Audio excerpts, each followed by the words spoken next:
Just about all of us have done it. Lock yourself out of your house or car.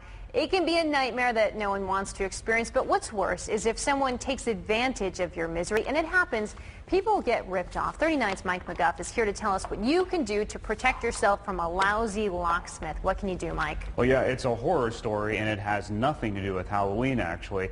We met with someone who hired a locksmith, was billed almost $1,000, had a family table ruined, and get this, there's even more to the story. Erica Lucas thought it would be easy to have a few locks changed. There's something wrong with this. There's definitely something wrong with this picture.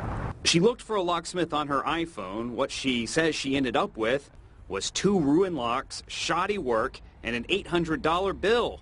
But that's not all. He brought in, without asking, this other gentleman and a female with him, another girl. And the guy was pretty scary looking. He's very shady looking.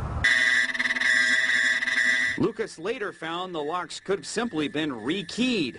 Several locksmiths told me the going rate in Houston for that, around $45 a lock.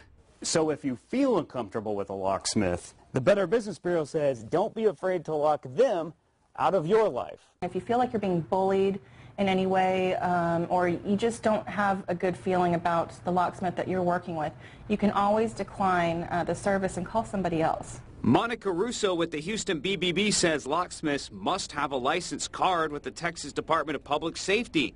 Demand to see it. Locksmiths have to go through a background check with the state to get licensed. Also, shop around and compare prices. Get an invoice for the cost before any work starts, and pay by credit card. That lets you dispute charges if you feel ripped off. Required cash payments should raise a flag.